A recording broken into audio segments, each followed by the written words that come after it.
peccato, ancora peccato. Anche con la Juve la Tonazzo non riesce a trasformare in punti la bella pallavolo che sta esprimendo in questo momento. In 2 settimane la squadra di Baldovin ha giocato alla pari per lunghi tratti, sia con la squadra che guida il campionato, Modena, che con i campioni d'Italia, Macerata. Il problema è che è arrivato solo un set, ma la classifica è rimasta sempre quella. Inesperienza? Forse, ma anche a nostro avviso la scarsa capacità di gestire la tensione nei momenti che scottano. Dopodiché è chiaro che se dall'altra parte della rete trovi un fuoriclasse come Kurek che piazza un filotto di battute da paura, allora bisogna togliersi il cappello e fare i complimenti all'avversario. Però ancora una volta l'impressione è quella di aver raccolto meno rispetto a quello che si è seminato e un po' anche per demeriti propri. Fa notizia invece il KO di Trento a Molfetta, sempre più sorpresa del campionato. Fa notizia anche l'assenza non prevista di Ngappetta a Monza, dove Modena ha vinto 3-0, facendo però molta fatica. Il francese ufficialmente è fermo per mal di schiena, ma le dichiarazioni di Lorenzetti a fine gara, in cui diceva ai giornalisti di chiedere ad altri notizie sul campione transalpino, legittimano qualche dubbio.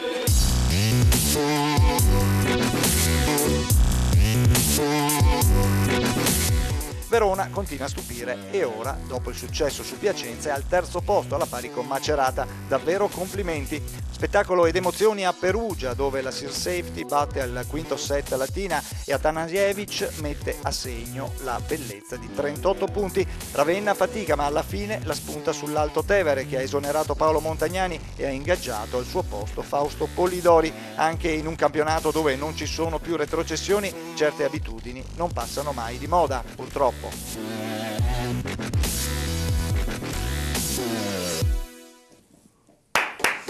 Buonasera, benvenuti a Manie Fuori, trasmissione TV7 News interamente dedicata alla pallavolo. L'abbiamo visto nella scheda, ancora una volta la Tonazzo è andata vicinissimo all'impresa che manca, di cui si sente molto bisogno a Padova, ma domenica al Palafabris c'erano più di 3.000 persone. Questo è sicuramente il dato più confortante che conferma ancora Padova tra le primissime società da questo punto di vista. Ne parleremo, come vi dicevo nella apertura, parleremo anche del Memorial Campesano, questo importantissimo torneo di pallavolo femminile a livello giovanile chiaramente, che si giocherà sabato e domenica in provincia di Padova, e ne parleremo con alcune delle protagoniste e con alcuni degli organizzatori. Subito gli ospiti, non c'è Lucy ma c'è Santiago Orduna. Ciao Santiago, ben arrivato. Ciao, buonasera a tutti. Grazie di essere qui. Grande inizio stagione, il tuo inizio, ormai siamo alla stagione inoltrata, però sei una delle pedine fondamentali di questa squadra. Te lo dico adesso, poi ne parliamo dopo. Ormai è diventato un ospite quasi fisso, perché? Non tanto perché voglia fare passerella, ma perché le iniziative del Comitato FIPA di Padova sono così tante che vale sempre la pena di raccontarle. Fabio Nardo, presidente FIPA, ciao Fabio. Buonasera, ben arrivato. Ciao a tutti, ciao. E lui invece è una delle voci narranti della pallavolo padovana, Massimo Zilio. Ciao Massimo. Ciao. Ciao, ben arrivato anche te.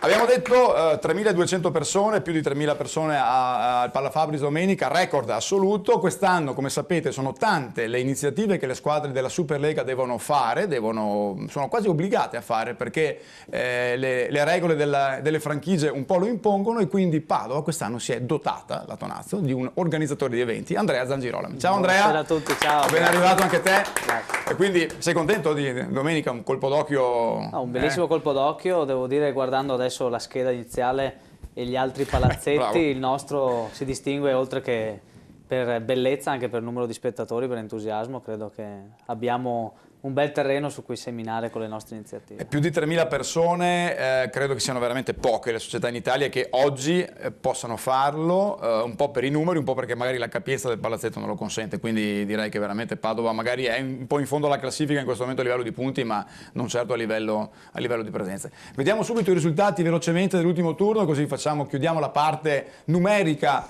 di Manie Fuori. Prego la regia con la scheda, eccola qui che arriva, i risultati che un po' conosciamo ma che andiamo a ribadire. Il successo di Ravenna per 3-2 su San Sepolcro, che come abbiamo detto nella scheda introduttiva ha esonerato Paolo Montagnani per far posto a Fausto Polidori. Il successo di Macerata 3-1 a Padova, Calzedonia Verona che batte 3-1 Piacenza, il quinto set tra Perugia e Latina con la vittoria degli Umbri. Il successo molto tirato, al di là del 3-0 ma con parziali tiratissimi, i primi due ai vantaggi di Modena su Monza, e come dicevamo la grande sorpresa di questa Molfetta, che è una delle due squadre che tra l'altro è stata battuta dalla Tonazzo, che ha battuto invece l'ex capolista Trento. Era ferma Milano. Vediamo anche la classifica velocemente per fare un po' il punto totale della situazione. Eccola qui che arriva.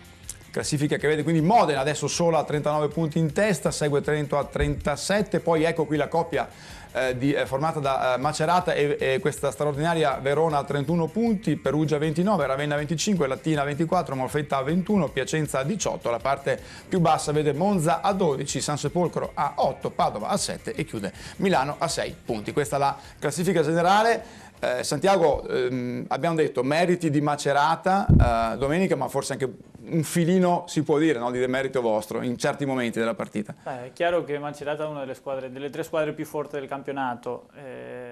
Come si era messa la partita, sono sicuro che se avessimo vinto un altro set e portato almeno un punto a casa o arrivare al tiebreak, sarebbe stata una grande impresa, perché stavamo giocando bene. Purtroppo non è stata così, dobbiamo continuare a lavorare e a guardare avanti. Quando ti sei arrabbiato? Tanto. Con Lucy diciamo sempre che tu, ma non solo con Lucy ma anche con i tuoi compagni di squadra, che tu non ci stai a perdere nemmeno alle partitelle di bagherone, come si dice, no? Infatti il bagherone, quando perdiamo il bagherone con i giovani forse mi arrabbio più di quando perdiamo le partite. No, però no, vabbè, ci tengo, non mi piace perdere, cioè, qualsiasi sport, cosa faccio. Però una partita così, di nuovo, da come si era messa, penso che più l'abbiamo buttata via noi. Loro, cioè, comunque c'hanno giocatori fortissimi, certo, però... Certo. Anche perché guarda caso il giocatore, il giovane che è entrato, questo Bonacic, che ha preso il posto sia di Kovar che di Parodi, entrambi infortunati, alla fine è stato migliore in campo, quindi per dire che pescano bene, no? Comunque dalla panchina loro. Sì, infatti prima partita esordio su in Italia, diciamo, ha fatto una gran partita, più che altro a Muro, perché poi non mi sembra che sia un gran ricevitore, è comunque giovane, c'è da lavorare, però in attacco e a Muro ha fatto una gran partita. È un 95 anche lui. Sì. Mentre ci siamo un po' arrabbiati, io per primo, caro Max, con gli arbitri, no? Adesso non vogliamo fare polemiche con gli arbitri come fanno, caro Fabio, magari in altri sport, in altre trasmissioni, però è oggettivamente un dato su cui discutere i molti errori del secondo set, oggettivi, adesso senza entrare nella malafede o nella buona fede, no Max? Ma sicuramente c'è stata un po' di tensione anche in campo e sicuramente insomma qualche decisione poteva essere magari rivedibile. Io sono molto d'accordo sul commento che ci ha fatto a fine gara Valerio Baldovin, e cioè che al di là degli errori poi un po' la squadra ha anche un po' pagato, certo, la tensione di questo, si è un po' innervosita, e già è una squadra che ha bisogno di secondo me giocare al meglio anche dal punto di vista della tranquillità e della serenità per rendere al 100%, e quindi questo forse è stato decisivo, al di là del fatto che poi alcune decisioni magari rivedendole sono state sicuramente io che sono meno accorte. pacato di Valerio Baldovini, come tu ben sai, conoscendomi, vivendo io le partite a bordo campo, dico che quando fai 4 errori su uno set che perdi 25-20, 4 errori certificati, chiamiamoli così, un po' di arrabbiatura ti viene. Poi chiaramente non si è perso per quello, attenzione, nessun alibi, però io credo oggettivamente che anche questo aspetto di saper andare incontro a queste situazioni, appunto come ha sottolineato giustamente Valerio, Baldovini a fine gara sia uno degli aspetti dove la squadra può e deve crescere, perché comunque in ogni partita in cui Padova si viene a trovare o quasi è un po', diciamo, la piccola. In realtà se andiamo a vedere poi l'andamento del set, gli errori più clamorosi sono stati fatti nella parte iniziale, poi Padova invece ha preso comunque fiato, quindi secondo me invece dal mio punto di vista è stata più qualche errore magari di qualche elemento di esperienza nella parte finale. Abbiamo visto un Rosso e un Giannotti, no Max, non proprio al top, hanno giocato meglio i centrali, per dire, oltre che sicuramente io credo che i centrali siano stati la notizia più bella di domenica, la partita con Treia, perché sicuramente, in particolare, secondo me Mattei quest'anno sta facendo una stagione di altissimo livello, un po' in tutti i fondamentali, specialmente in battuta, dove ha fatto comunque la tira differenza. Molto senza paura. E anche mi piace molto come atteggiamento in campo, se posso dire, come spesso, non so se poi Santi lo vuole confermare, però è un giocatore che secondo me quest'anno veramente ha fatto finora un'ottima stagione. Poi appunto non è che ci possiamo lamentare per una sconfitta 3-1, certo, con Treia, che è la squadra campione d'Italia ed è una squadra che punta a ripetere il successo dell'anno scorso. Però poi guardando la classifica, insomma, io credo che qualche squadra che è davanti a Padova magari non sia così superiore più forte, a Padova, così superiore a Padova. E quindi forse è ora di darsi un po' una mossa. Ma questi centrali ti piacciono anche te, Santi, quest'anno? Sì. Ti danno tutti e soddisfazione? due sono cresciuti molto, hanno lavorato molto. Ci sono delle partite come questa che hanno fatto molto bene, altre partite forse non tanto, però comunque sono giovani. Penso che noi come squadra, perché cercare di che possa arrivare qualche punto in più, dobbiamo cercare di fare tutti bene, perché magari una partita come questa fanno benissimo i centrali, forse in banda abbiamo fatto un po' più di fatica, altre partite facciamo molto bene in banda e non facciamo bene al centro. Quindi noi per fare dei punti, per vincere, dobbiamo fare bene tutti, Però perché anche non voi... abbiamo un Atanasiewicz, quindi... Però anche voi forse vi che- rendete conto che qualcuna davanti magari non è così, perché ovvio, Preia, Trento, nessuno... Però le altre, magari un paio di squadre davanti, si potevano anche... No, è chiaro potevano che essere guardando più la vicini. classifica, noi, vista così, dovremmo avere almeno 5 punti in più, che li abbiamo persi noi per strada. Dobbiamo essere sopra di Monza, sicuro. Speriamo che arrivino a presto. Fabio, Abbiamo fiducia che arriveranno presto.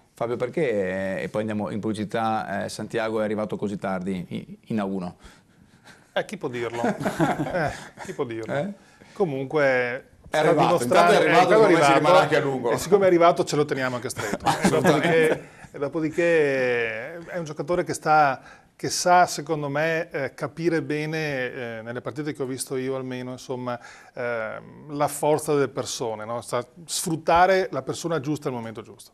Che è una delle Poi, grandi come dice doti lui, dei palleggiatori. come dice lui, certamente, come Dei dice buoni lui, palleggiatori. il fatto, una squadra come la nostra, il fatto di avere prestazioni altalenanti all'interno della squadra, chiaramente ci fa fare molta fatica. Quando riusciremo a giocare tutti bene allo stesso momento, tornando un attimo agli arbitri, dipanerei qualsiasi, io mi sento un po' parte in causa quando parliamo degli arbitri.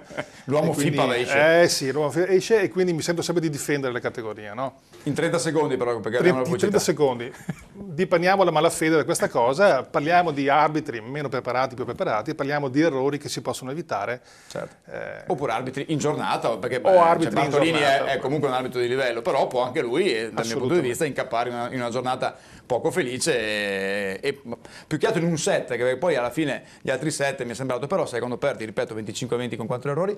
Amici delle ali, non vi ho presentato, ma adesso nella seconda parte cominciamo a parlare anche con voi e quindi del Memoria Campesano. Pubblicità.